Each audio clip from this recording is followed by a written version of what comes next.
औज़ुबिल्लाहिमिनश्शैतानिर्रजीम बिस्मिल्लाहिर्रहमानिर्रहीम। Dear students, अस्सलाम वालेकुम।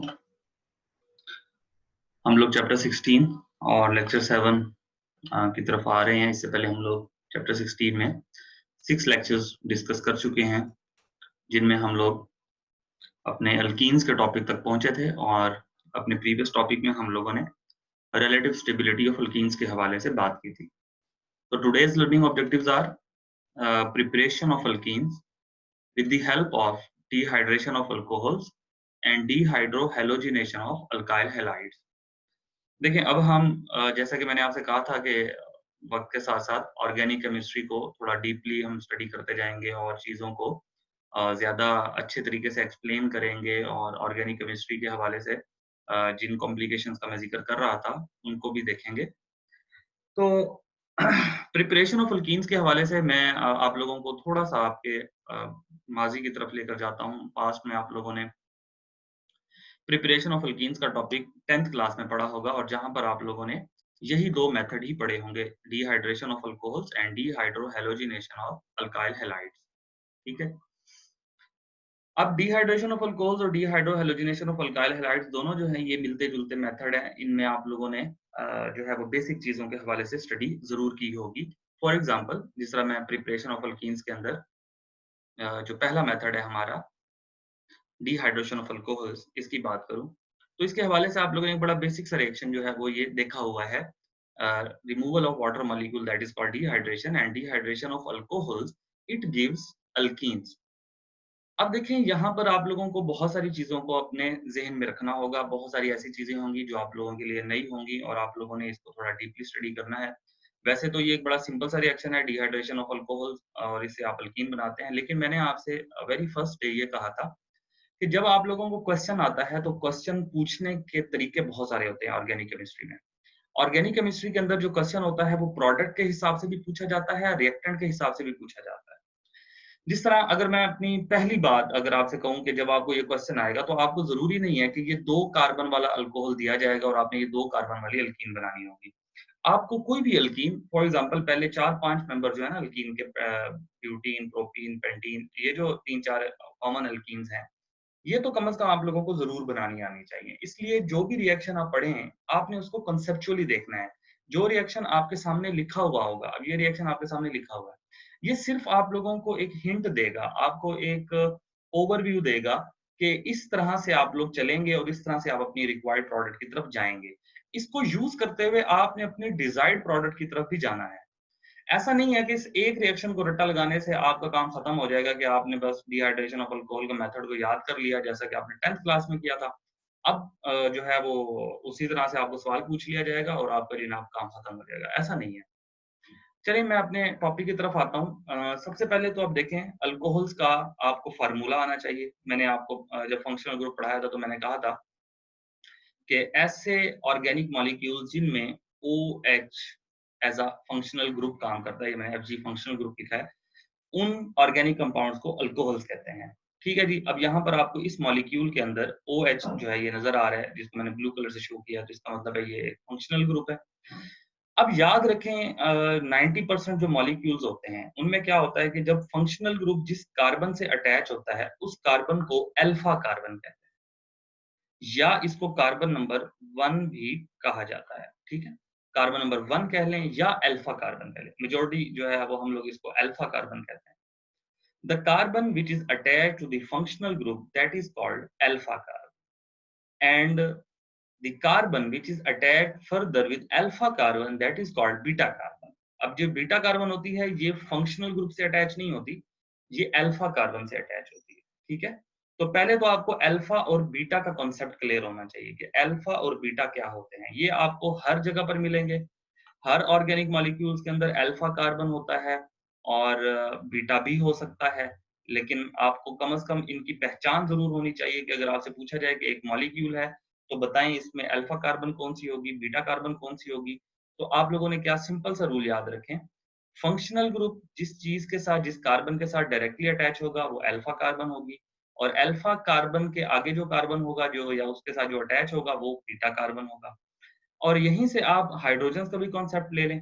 अल्फा कार्बन के साथ जो हाइड्रोजन होते हैं उनको अल्फा हाइड्रोजन कहा जाता है, यानी यहाँ पे ये एक हाइड्रोजन जो है ये अल्फा है और ये हाइड्रोजन अल्फा है। सिमिलरली जो बीटा कार्बन के साथ हाइड्रोजन है उनको आप बीटा हाइड्रोजन कहते हैं।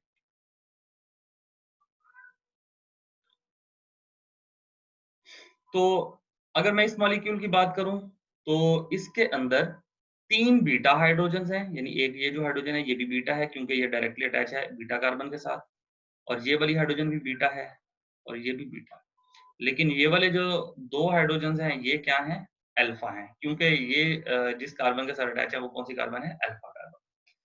तो अल्फा और बीटा का कॉन्सेप्ट होना बहुत जरूरी है। एनीवेज आगे चलकर मैं बताता हूँ कि अल्फा और बीटा का हमें क्या फायदा होता है। कंडीशंस याद रखें जी, डिहाइड्रेशन ऑफ अल्कोहल्स जब हम करते हैं तो हम क्या कंडीशंस अप्लाई करते हैं। नॉर्मली हम लोग कॉन्सेंट्रेटेड सल्फ्यूरिक एसिड यूज करते हैं और टेम्परेचर देते हैं। तो उससे क्या होता है कि फंक्शनल ग्रुप हमारा, तो फंक्शनल ग्रुप यहाँ पे क्या था? OH and beta hydrogen. अब देखो बीटा से मैंने यहाँ पर आपको बताया कि जो हाइड्रोजन रिमूव होगी वो कौन सी होगी? बीटा। तो याद रखें हमेशा बीटा हाइड्रोजन और OH ये दोनों रिमूव होंगे। जब भी आप किसी अल्कोहल में एसिड ऐड करेंगे जिसको हम डिहाइड्रेटिंग एजेंट भी कहते हैं, sulphuric acid is a good dehydrating agent. Dehydrating agent का मतलब जो किसी चीज में से वाटर रिमूव करवा सकता हो। तो sulphuric acid is our dehydrating agent. तो सल्फ्यूरिक एसिड के अलावा भी बहुत सारे जो है वो एसिड्स जो हैं वो यूज होते हैं, P4O10 जिस तरह फास्फोरस ऑक्साइड है और एल्यूमिनियम ऑक्साइड है, ये भी इस्तेमाल होते हैं। तो डिहाइड्रेटिंग एजेंट या आप कोई एसिड इस्तेमाल करेंगे तो उससे जो अल्कोहल होगा उसकी फंक्शनल ग्रुप और बीटा हाइड्रोजन रिमूव हो जाएगी। देखिए जब बीटा हाइड्रोजन रिमूव होगी तो इस कार्बन का एक बॉन्ड खत्म हो जाएगा, ठीक है ना, यानी ये वाली जो चीज थी ये खत्म हो गई और इधर से इस कार्बन का भी ये वाली चीज खत्म हो गई। तो इस कार्बन के पास भी एक बॉन्ड की जगह है, इस कार्बन के पास भी एक बॉन्ड की जगह है, दोनों का एक एक जो एलिमेंट था या जो ग्रुप ऑफ एटम था वो रिमूव हो गया। तो इन दोनों कार्बन में बॉन्ड पूरे करने हैं, बॉन्ड पूरे करने के लिए हमें इनके दरमियान क्या बनाना पड़ता है? डबल बॉन्ड बनाना पड़ता है, ठीक है। तो इसलिए याद रखें whenever you add a dehydrating agent in alcohol then beta hydrogen and OH is removed resulting alkene। अब ये जो अल्कीन आपके सामने बनी हुई है, देखें इसको जो है वो ओपन करके बनाया गया है इस तरह से, ठीक है। अब ये बहुत छोटी छोटी बातें होती हैं जो मैं बताता रहता हूँ क्योंकि बहुत सारे स्टूडेंट्स होते हैं, हर स्टूडेंट का लेवल एक जैसा नहीं होता। इसको अक्सर यूं भी लिख दिया जाता है CH2 डबल बॉन्ड CH2, ठीक है। इस तरह भी लिखा जाए तो भी कोई मसला नहीं है। अगर आपने इसको ओपन करके लिख दिया इस तरह से तो भी कोई परेशान नहीं होना। तो ज्यादातर जो हम लिखते हैं अल्कीन्स को वो इस तरह से लिखते हैं, ओपन करके लिखते हैं। अब ये तो है हमारे पास एक बेसिक सा रिएक्शन कि जब आप अल्कोहल्स के अंदर एसिड डालते हैं, सल्फ्यूरिक एसिड, और उसके अलावा या कोई डिहाइड्रेटिंग एजेंट डालते हैं तो उससे अल्कीन बन जाता है। अब इसमें फर्दर हमारी बुक में बहुत सारी चीजें लिखी हुई हैं जो आप लोगों के समझने के लिए बहुत जरूरी है, आप लोगों को उसके हवाले से पता होना चाहिए, क्वेश्चन भी उसमें से आता है। फॉर एग्जाम्पल अब अल्कोहल जो होते हैं ना ये मेनली 3 तरह के होते हैं, primary, secondary and tertiary alcohol. देखिए मैंने आपसे कहा था कि अब 10th क्लास वाला लेवल नहीं है कि आप लोगों को बस एक ही एग्जांपल दे दी कि एथेनॉल था, एथेनॉल के अंदर से आपने OH और H रिमूव किया तो डबल बॉन्ड बन गया और जान छूट गई, ऐसा नहीं है। अब आप लोगों ने जो है इसमें डाइवर्सिटी स्टडी करनी है, थोड़ा-सा वेरिएशंस को देखना होगा कि अब जो अल्कोहल आप यूज़ करते हैं, आप जो अल्कीन बनाने जा रहे होते हैं, तो वो डिपेंड करता है कि आप अल्कोहल किस तरह का यूज़ कर रहे हैं। सबसे पहले तो आपको अल्कोहल्स के अंदर जो हमारी टाइप्स है मेन वो पता होनी चाहिए। कौन-कौन सी चीज़? Primary, secondary and tertiary alcohol. अब प्राइमरी, सेकेंडरी और टर्शियरी जो होते हैं ये हम किस बेस पे कहते हैं? देखें ये OH है, ये कार्बन है और ये कौन-सी कार्बन है? ये अल्फा कार्बन है, ठीक है ना? तो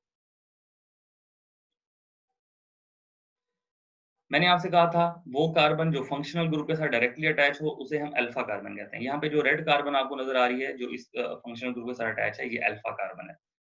अगर अल्फा कार्बन फर्दर एक कार्बन के साथ अटैच हो, जैसा कि यहाँ पर आपको नजर आ रहा है ये CH3, और इसके बाद बाकी 2 क्या है? हाइड्रोजन है। If alpha carbon is further attach with 1 carbon, जैसा कि यहाँ पे लिखा हुआ है 1 कार्बन डायरेक्टली अटैच, ये 1 कार्बन डायरेक्टली अटैच किसके साथ है जी? इस अल्फा कार्बन के साथ। तो अगर अल्फा कार्बन आगे एक कार्बन के साथ अटैच हो तो उस अल्कोहल को कहते हैं प्राइमरी अल्कोहल। और इसके लिए ये वाला सिंबल भी यूज होता है, 1 नॉट, ये, ठीक है। ये वाला सिंबल आपने याद रखना है, ये सिंबल अक्सर जो है वो मैं भी यूज करूंगा। और तो 1 डिग्री या 1 नॉट अल्कोहल अगर लिखा हो तो आप उसको इजीली देख सकें कि ये किस अल्कोहल की बात हो रही है, ये प्राइमरी अल्कोहल की बात हो रही है। अब प्राइमरी अल्कोहल के हवाले से फौरन आपके जहन में आना चाहिए कि इसके अंदर क्या होगा कि जो अल्फा कार्बन होगी वो डायरेक्टली अटैच होगी एक कार्बन के साथ, या दूसरे लफ्जों में कह सकते हैं जिस अल्कोहल के पास एक बीटा कार्बन हो, क्योंकि ये वाली जो कार्बन है ये कौन सी कार्बन है, ये बीटा कार्बन है, ठीक है ना। तो अगर अल्फा कार्बन के साथ एक कार्बन अटैच है या ऐसा अल्कोहल जिसके पास एक बीटा कार्बन है, उसको हम लोग प्राइमरी अल्कोहल कहते हैं। सेकेंडरी अल्कोहल क्या होता है, अब ये अल्फा कार्बन है रेड कलर की, इसके साथ देखें तो दो कार्बन। अच्छा, ये जरूरी नहीं है कि हमेशा ये मिथाइल ही हो, यहाँ पर इथाइल भी हो सकता है, यानी CH2OH, CH2CH3, ठीक है, CH2CH2CH3 यानी प्रोपाइल हो सकता है। तो जरूरी नहीं है कि हमेशा मिथाइल हो, ये सिर्फ समझाने के लिए आपको दिया है। तो बात ये है कि इस कार्बन के साथ जो डायरेक्टली अटैच है कार्बन, वो हमने काउंट करने होते हैं। उन कार्बन के आगे जो कार्बन है वो नहीं देखने। अब इस कार्बन के साथ एक CH3 है, इस कार्बन के साथ एक CH3 है, यानी ये जो अल्फा कार्बन है इसके साथ दो beta carbon, two carbon attach with alpha carbon. तो इस तरह के अल्कोहल को कहते हैं सेकेंडरी अल्कोहल। टर्शरी में फिर क्या हो जाता है कि अल्फा कार्बन के साथ तीन कार्बन डायरेक्टली अटैच होते हैं, या दूसरे लफ्जों में हम ये कह सकते हैं when there are three beta carbon, क्योंकि जो अल्फा कार्बन के साथ डायरेक्टली अटैच कार्बन होते हैं उनको हम लोग बीटा कार्बन कहते हैं, जैसा कि मैंने आप लोगों को ऊपर बताया था कि अल्फा कार्बन के साथ जो डायरेक्टली अटैच कार्बन है उनको हम लोग बीटा कार्बन कहते हैं। If there are three beta carbon then such alcohol is called tertiary alcohol.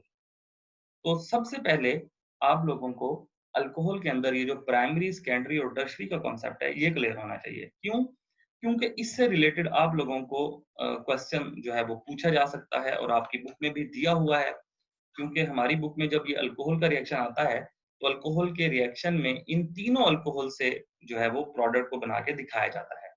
For example यहाँ पर आप देख सकते हैं कि आपके सामने अल्कोहल के अंदर एसिड ऐड करके अल्कीन्स बनाए हुए हैं, लेकिन ये जो पहला अल्कोहल है ये वाला, ये कौन सा है, ये प्राइमरी अल्कोहल है। क्योंकि इसके जो OH के साथ ये जो कार्बन है जिसको हम लोग अल्फा कार्बन कहते हैं, इसके आगे एक CH आपको ये नजर आ रहा है ना, CH2, तो ये एक कार्बन के साथ अटैच है, तो इसलिए ये कौन सा अल्कोहल है, प्राइमरी। लेकिन अगर मैं इस अल्कोहल की बात करूं, इसमें क्या है, ये वाली अल्फा कार्बन है। अब इस अल्फा कार्बन के साथ एक यहाँ कार्बन अटैच है और एक ये लेफ्ट पे कार्बन है, तो दो बीटा कार्बन है, इसलिए ये क्या है, सेकेंडरी है। और अगर मैं इस कार्बन की बात करूं, यानी OH के साथ ये वाली जो कार्बन है ये अल्फा है, तो इसके ऊपर एक CH3 यहाँ है, एक CH3 यहाँ है और एक R ग्रुप यहाँ, तो ये तीन R ग्रुप हो गए, यानी alpha carbon is directly attached with three carbon, that's why it is called tertiary alcohol. अब इससे रिलेटेड क्वेश्चन क्या आता है, क्वेश्चन ये आता है, देखें, जब आप टर्शियरी अल्कोहल में आपने देखा कि एसिड को जब आपने ऐड किया तो आपने क्या किया, 20% सल्फ्यूरिक एसिड, और टेम्परेचर कितना रखा, 85 डिग्री सेल्सियस। लेकिन जब सेकेंडरी की बात करते हैं तो 100 डिग्री सेल्सियस टेम्परेचर आपको थोड़ा ज्यादा करना पड़ा, और एसिड भी आपको क्या यूज करना पड़ा, 60%, यानी सल्फ्यूरिक एसिड की कंसंट्रेशन 60% रखनी पड़ी है, यानी 60 मिलीलीटर सल्फ्यूरिक एसिड और 40 मिलीलीटर वाटर।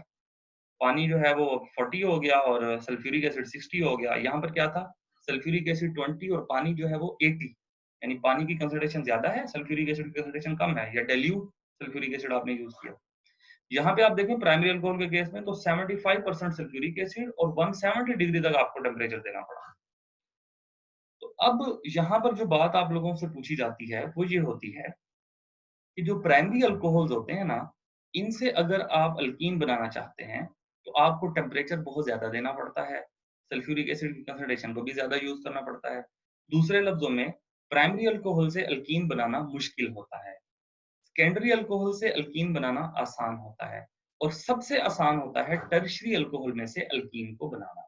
तो टर्शियरी अल्कोहल में आप सल्फ्यूरिक एसिड डालेंगे और थोड़ा सा हीट करेंगे तो फौरन से अल्कीन बन जाएगी। और अगर इसके मुकाबले में प्राइमरी अल्कोहल को देखें तो उसमें आपको टेम्परेचर भी बहुत ज्यादा देना पड़ता है, सल्फ्यूरिक एसिड की कंसंट्रेशन भी बहुत ज्यादा यूज करनी पड़ती है, तब जाके आप किसी अल्कीन के ऊपर जाते हैं। और इनके अंदर वही कॉन्सेप्ट है कि OH रिमूव होगा और बीटा हाइड्रोजन रिमूव होगा। यहाँ भी OH रिमूव हो रहा है और ये कौन सा हाइड्रोजन है, बीटा। ये और बात है कि बीटा हाइड्रोजन जो होते हैं वो सेकेंडरी में और टर्शरी में ज्यादा होते हैं, तो कहीं से भी आप बीटा हाइड्रोजन रिमूव कर सकते हैं। हमारे कोर्स में इस बात को एक्सप्लेन नहीं किया गया कि आपने जो बीटा हाइड्रोजन है ये कहाँ से लेना है। ठीक है, यहाँ पर आप देखें ना, यहाँ इस कार्बन से उसने बीटा हाइड्रोजन लिया और वो यहाँ से भी ले सकता था क्योंकि यहाँ CH3 ये भी तो बीटा कार्बन है ना। इसके साथ जो 3 हाइड्रोजन है ये भी बीटा हाइड्रोजन है, तो यहाँ से भी अगर हाइड्रोजन रिमूव होता तो यहाँ डबल बॉन्ड बन जाता इन 2 कार्बन के दरमियान। ठीक है, तो फिलहाल मैं इस बहस में नहीं जा रहा कि आपने कौन सा हाइड्रोजन रिमूव करना है। आपने कॉन्सेप्ट ज़हन में रखना है कि जब भी अल्कीन बनेगी तो अल्कोहल में से OH और बीटा हाइड्रोजन रिमूव होंगे। अब हम चलते हैं अपने मेन टॉपिक या बात की तरफ कि हमने जो बात की, प्राइमरी अल्कोहल से अल्कीन बनाना मुश्किल होता है, टर्शियरी अल्कोहल से अल्कीन बनाना आसान होता है। अब आपसे इसकी रीजन भी पूछी जा सकती है और आपको इसकी रीजन पता भी होनी चाहिए। तो इसकी जो रीजन है वो इसके मैकेनिज्म से हम लोग स्टडी कर सकते हैं कि जब हम डिहाइड्रेशन ऑफ अल्कोहल्स को स्टडी करते हैं, तो मैंने आपसे जिस तरह कहा था कि अब आपको मैकेनिज्म स्टडी करने होंगे। मैंने यहाँ पर इस वक्त आप लोगों को फुल मैकेनिज्म नहीं बताया क्योंकि हमारी बुक में इसका फुल मैकेनिज्म यहाँ पर नहीं है। आगे चलकर जब हम कहीं पर इसका मैकेनिज्म आएगा तो मैं आपको जरूर इसकी स्टडी करवाऊंगा। फिलहाल मैं आप लोगों पे ज्यादा बर्डन नहीं डालना चाहता ताकि आप लोग इसको देखकर घबराएं नहीं। आप लोगों को मेन मेन चीजें मैं बता रहा हूँ इसकी, और जो आपसे रिलेटेड बोर्ड के रिलेटेड क्वेश्चंस होते हैं मैं वो बता रहा हूँ। अगर हम डिहाइड्रेशन ऑफ अल्कोहल जिस तरह से आपको ऊपर मैंने दिखाया कि यहाँ से, अब जिस मैंने आपको पहले भी कहा कि जब आप कोई रिएक्शन देखते हैं तो वो एक स्टेप में नहीं होता, उसके पीछे कई स्टेप्स होते हैं। जिस तरह हमने हैलोजिनेशन ऑफ अल्केन्स में देखा था कि इनिशिएशन, प्रोपिगेशन, टर्मिनेशन 3 स्टेप्स होते हैं, तब जाके वो जो है वो हैलोजिनेशन उसकी कंप्लीट होती है। ठीक है ना? इसी तरह जब ये अल्कोहल्स में से वाटर रिमूव होता है तो ऐसा नहीं होता कि बस ये इधर से H निकला इधर से, और इसके पीछे कोई मैकेनिज्म होगा कि पहले कोई ऑक्सीजन जाकर किसी चीज से अटैच होगी, ठीक है, प्रोटोनेशन होगी इसकी, उसके बाद फिर ये हाइड्रोजन यहाँ से रिमूव होगा, कार्बन पे पॉजिटिव। तो ये बहुत सारी चीजें इसके अंदर हिडन है। वो हिडन चीजें अभी मैं आप लोगों को जो है वो एक्सप्लेन नहीं कर रहा, सिर्फ बता रहा हूँ। तो डिहाइड्रेशन के अंदर 3 मेन स्टेप्स होते हैं: formation of protonated alcohol, then formation of carbocation, and the last one is formation of alkene. देखिए ये फॉर्मेशन ऑफ अल्कीन तीसरे स्टेप में जाके आ रही है, उससे पहले ये 2 चीजें हैं। यहाँ पर आप लोगों को जो बताने की बात है वो ये है कि अगर हम डिहाइड्रेशन ऑफ अल्कोहल्स को स्टडी करते हैं तो इसके अंदर एक स्टेप आता है फॉर्मेशन ऑफ कार्बोकेटाइन। ये कार्बोकेटाइन क्या होता है? Carbon with positive charge. जब किसी कार्बन पे पॉजिटिव चार्ज आ जाता है तो हम उस कार्बन को कार्बोकेटाइन कहते हैं। ठीक है, यानी जब अल्कोहल में से अल्कीन बनता है तो उसके अंदर ये एक स्टेप ऐसा आता है जिसमें कार्बन पे पॉजिटिव चार्ज आ जाता है, और उस पॉजिटिव चार्ज कार्बन को हम लोग कार्बोकेटाइन कहते हैं। दूसरे लफ्जों में यहाँ पर मैं आपको एक्सप्लेन करता हूँ, असल में होता क्या है कि ये जो OH है ना, ये वाला बॉन्ड जो है, ये वाला, ये ब्रेक होता है। इधर भी यहाँ पे ये वाला बॉन्ड ब्रेक होगा, यहाँ ये वाला बॉन्ड ब्रेक होगा। जब OH और कार्बन के दरमियान वाला बॉन्ड ब्रेक होता है तो जो अल्फा कार्बन होती है उस पे पॉजिटिव चार्ज आ जाता है, ये वाला, इधर यहाँ पे पॉजिटिव आ जाएगा और यहाँ पे positive. So alpha carbon becomes carbocation. तो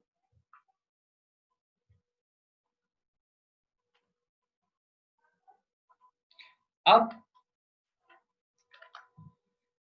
इसी कार्बोकेटाइन की वजह से ही असल में जो रीजन है ना कि टर्शियरी अल्कोहल में से टर्शियरी अल्कोहल में से अल्कीन बनना आसान होता है, प्राइमरी अल्कोहल में से अल्कीन बनाना मुश्किल होता है, इसके पीछे रीजन ये कार्बोकेटाइन होता है। ठीक है ना? तो अब मैं कार्बोकेटाइन की तरफ आता हूँ। जैसा कि मैं आपको बता चुका हूँ कि carbon with positive charge is called carbocation. तो ऐसा कार्बोकेटाइन जिसके पास 3 बीटा कार्बन होंगे इसको टर्शियरी कार्बोकेटाइन कहेंगे, और ऐसा कार्बोकेटाइन जिसके पास 2 बीटा कार्बन होंगे उसको सेकेंडरी कार्बोकेटाइन कहेंगे। ऐसा कार्बोकेटाइन जिसके साथ 1 बीटा कार्बन होगी उसको प्राइमरी कहेंगे। तो जैसा कि मैंने आपसे कहा कि हर अल्कोहल में जब आप अल्कीन में उसको कन्वर्ट करते हैं तो एक स्टेप आता है जब वो कार्बोकेटाइन में कन्वर्ट होता है। तो टर्शियरी अल्कोहल जो होता है ये कन्वर्ट होता है टर्शियरी कार्बोकेटाइन में। सेकेंडरी अल्कोहल जो होता है ये कन्वर्ट होता है सेकेंडरी कार्बोकेटाइन में, और प्राइमरी अल्कोहल जो होता है ये कन्वर्ट होता है प्राइमरी कार्बोकेटाइन में। और स्टेबिलिटी के लिहाज से अगर देखा जाए तो सबसे ज्यादा स्टेबल होता है टर्शियरी कार्बोकेटाइन, और सेकेंडरी उससे कम और प्राइमरी सबसे कम। तो कार्बोकेटाइन की स्टेबिलिटी जो होती है ये डिसाइड करती है कि कौन सा अल्कोहल कितनी जल्दी अल्कीन देगा। Tertiary alcohol gives easily alkyne because in this mechanism tertiary carbocation is formed and tertiary carbocation is very stable। देखें जब आप उसमें एसिड डालेंगे तो उससे क्या हो रहा है कि एक स्टेबल चीज बनने जा रही है। जब एक स्टेबल चीज बनती है तो वो जल्दी बनती है। तो टर्शरी अल्कोहल बड़ी जल्दी से टर्शरी कार्बोकेटाइन बना लेता है और फिर टर्शरी कार्बोकेटाइन के बाद यही टर्शरी कार्बोकेटाइन आगे कन्वर्ट हो जाता है अल्कीन के अंदर। ठीक है ना, यानी वो जो मैं मैकेनिज्म आपको बता रहा था कि हर कार्बोकेटाइन फर्दर आगे जाकर कन्वर्ट होता है अल्कीन में। ठीक है ना, तो टर्शरी कार्बोकेटाइन भी अल्कीन में कन्वर्ट होगा, सेकेंडरी भी, प्राइमरी भी। लेकिन टर्शरी जो होता है ये बहुत आसानी से बनता है और जल्दी बनता है, इसीलिए टर्शरी अल्कोहल आसानी से अल्कीन बना लेते हैं। सेकेंडरी अल्कोहल में ये जो कार्बोकेटाइन होता है ये इतना ज्यादा स्टेबल नहीं होता और उसके स्टेबल ना होने की वजह से वो देर से बनता है और टेम्परेचर हमें ज्यादा देना पड़ता है। और प्राइमरी के केस में प्राइमरी कार्बोकेटाइन बनता है और ये सबसे कम स्टेबल होता है। यहाँ पर आप देखें ना, स्टेबिलिटी डिक्रीजेस, इस तरफ अगर आप जा रहे हैं तो स्टेबिलिटी डिक्रीज हो रही है। अब मैं आप लोगों को थीम देता हूं, मतलब कि हम लोगों ने अब तक जो डिस्कस किया है वो क्या है। देखें, सबसे पहले डिहाइड्रेशन ऑफ अल्कोहल ये है क्या। डिहाइड्रेशन ऑफ अल्कोहल ये है कि फंक्शनल ग्रुप यानी OH और बीटा हाइड्रोजन ये रिमूव होंगे और अल्कीन बन जाएगी। दो कार्बन के दरमियान डबल बॉन्ड बन जाएगा और अल्कीन बन जाएगी। ये तो है हमारे पास डिहाइड्रेशन ऑफ अल्कोहल। अब डिहाइड्रेशन ऑफ अल्कोहल के अंदर हम तीनों अल्कोहल्स की बात करते हैं, प्राइमरी की बात भी करते हैं, सेकेंडरी की भी बात करते हैं और टर्शरी की भी बात करते हैं। तो आप लोगों को प्राइमरी, सेकेंडरी और टर्शरी तीनों अल्कोहल्स का कॉन्सेप्ट होना चाहिए कि प्राइमरी अल्कोहल क्या होता है, सेकेंडरी क्या होता है और टर्शरी क्या होता है। उसके बाद हमने कहा कि जब इन तीनों अल्कोहल से अल्कीन बनाई जाती है तो टर्शरी वाला जो होता है ये बहुत आसानी से अल्कीन बनाता है, सेकेंडरी वाला जो है वो थोड़ा मुश्किल बनाता है और प्राइमरी वाला सबसे मुश्किल अल्कीन देता है। इसकी रीजन फिर मैंने आपको बताई कि इसकी रीजन ये होती है कि जब हम इन तमाम अल्कोहल से अल्कीन बनाते हैं तो हम इनके मैकेनिज्म के अंदर एक स्टेप देखते हैं, कार्बोकेटाइन की फॉर्मेशन। कार्बोकेटाइन की फॉर्मेशन यानी कार्बन पे पॉजिटिव चार्ज। तो टर्शरी अल्कोहल के अंदर जो कार्बोकेटाइन बनता है उसको हम टर्शरी कार्बोकेटाइन कहते हैं because in this alpha carbon is directly attached with 3 beta carbon. और सेकेंडरी कार्बोकेटाइन बनता है सेकेंडरी अल्कोहल के केस में और प्राइमरी बनता है प्राइम। और इनमें सबसे स्टेबल कौन सा होता है, टर्शरी। तो सबसे ज्यादा स्टेबल टर्शरी है और टर्शरी स्टेबल होने की वजह से जल्दी बनता है तो टर्शरी अल्कोहल इजीली अल्कीन बना देते हैं। अब मुझे पता है बहुत सारे स्टूडेंट्स के जहन में ये सवाल होगा कि सर टर्शरी कार्बोकेटाइन जो होता है ये इतना ज्यादा स्टेबल क्यों होता है। अब इसकी भी तो कोई रीजन होगी ना, ऐसा क्यों है कि टर्शरी कार्बोकेटाइन ज्यादा स्टेबल है। तो अब बच्चे इसकी रीजन फिर मैं आपको अपनी फर्दर क्लासेस में बताऊंगा, क्योंकि कार्बोकेटाइन का कॉन्सेप्ट बार बार यूज होगा। आप लोगों ने कार्बोकेटाइन को हर जगह पर स्टडी करना है, तकरीबन बहुत सारे मैकेनिज्म हैं जिनके अंदर ये कार्बोकेटाइन बनता है। तो आगे चलकर इंशाल्लाह जब हमारा ये टॉपिक आएगा किसी और जगह पे, मुझे पता है कि ये आना है, तो वहां पर इसकी स्टेबिलिटी को भी एक्सप्लेन किया गया होगा, तो वहां पर मैं इसको एक्सप्लेन करूंगा। फिलहाल के लिए आप लोगों ने क्या याद रखना है कि टर्शरी अल्कोहल जो हैं ये इजीली क्यों अल्कीन देते हैं और सेकेंडरी और प्राइमरी मुश्किल से देते हैं। तो यहाँ पर फिर मैंने अब इन बातों को कंक्लूड भी कर दिया है कि tertiary carbocation is more stable and form by tertiary alcohol, that's why tertiary alcohol gives alkenes easily, while secondary carbocation is less stable and formed by a secondary alcohol, that's why secondary alcohol requires high temperature to synthesize alkene. And primary carbocation is least stable and formed by primary alcohol, that's why it is very difficult to form alkene using primary alcohol. तो मैंने यहाँ पर वो जो मैंने पहले बातें बताई हैं कार्बोकेटाइन के हवाले से उनको यहाँ पर कंक्लूड कर दिया। अब आप लोगों ने क्या करना है, आप लोगों ने primary, secondary and tertiary alcohol, पहले तो इन अल्कोहल्स का कॉन्सेप्ट क्लियर रखें कि प्राइमरी अल्कोहल क्या होता है, सेकेंडरी अल्कोहल क्या होता है, टर्शियरी अल्कोहल, पहले तो इनका कॉन्सेप्ट क्लियर करें। उसके बाद प्राइमरी कार्बोकेटाइन, टर्शियरी कार्बोकेटाइन और सेकेंडरी कार्बोकेटाइन, इन कार्बोकेटाइंस को भी याद रखें। असल में जिस कार्बन पे ये जो पॉजिटिव चार्ज आ रहा है ये कौन सी होती है, अल्फा कार्बन होती है। ठीक है ना, जैसा कि मैंने आपको पहले एक्सप्लेन किया।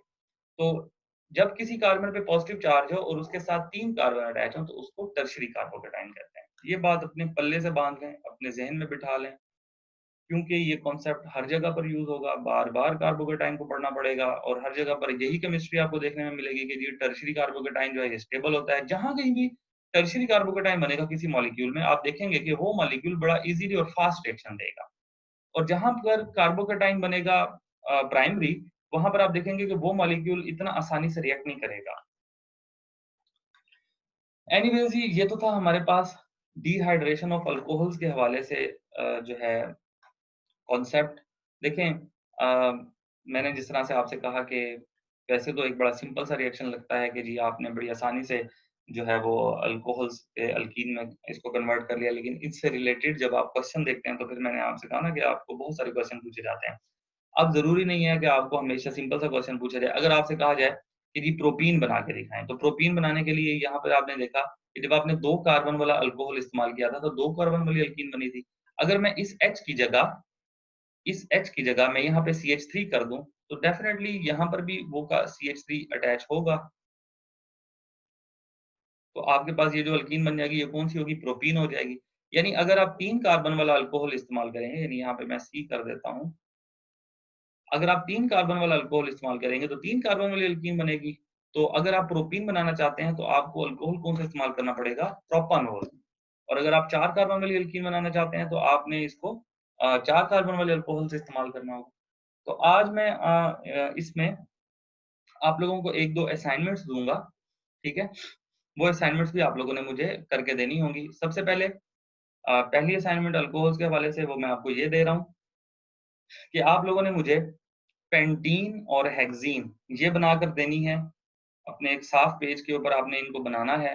तो इसी तरह से जिस तरह ये रिएक्शन आपके सामने लिखा हुआ है, मुझे आपने इस तरह के रिएक्शन की मदद से पेंटीन और हेक्सीन ये 2 अल्कीन्स बना के देनी है। उसके बाद आप लोगों ने मुझे प्राइमरी, सेकेंडरी और टर्शियरी अल्कोहल्स की रीज़न लिख के देनी है कि प्राइमरी अल्कोहल जो है वो अल्कीन इतना आसानी से क्यों नहीं बनाता और टर्शियरी अल्कोहल जो होता है वो इतनी आसानी से अल्कीन क्यों बना लेता है। ठीक है? इसकी रीज़न मुझे आपने लिख कर हाथ से उसका इमेज बनाकर सेंड करना है। तो ये 2 असाइनमेंट्स मैं आपको दे रहा हूँ। उसके बाद हमारा जो दूसरा मेथड है प्रिपरेशन ऑफ अल्कीन का, वो है dehydro halogenation of alkyl halide. देखिए डी का जो मतलब होता है ये होता है रिमूवल। हाइड्रो का मतलब यहाँ पर हाइड्रोजन आप कंसीडर करेंगे।